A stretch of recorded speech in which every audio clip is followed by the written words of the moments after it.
Pinangarap pa rin ni Marcos Sr. na muling masungkit ang kapangyarihang minsan na niyang inabuso ng 2 dekada. At noong 1989, dinala na niya ang aspirasyong ito sa kamatayan. My father never made it back. He died in Hawaii. 1991 nang pinayagan ng administrasyon ni Cory na umuwi ang mga Marcoses para harapin ang mga kaso laban sa kanila. Mula noon, unti-unti silang nakabalik sa mundo ng politika.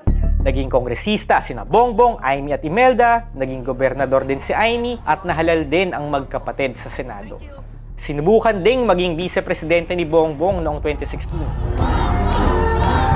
Pero natalo sa eleksyon, kinulang ng ilang daang libong boto. Ang nagwaging pangulo sa halalan na iyon ay si Rodrigo Duterte, mayor ng Davao na hindi ikinaila ang paghanga nito sa yumaong diktador. Sabi ni Duterte, hindi niya utang ang kanyang pagkapanalo sa kahit kanino, liban sa ilang individual, kabilang na si Amy Marcos.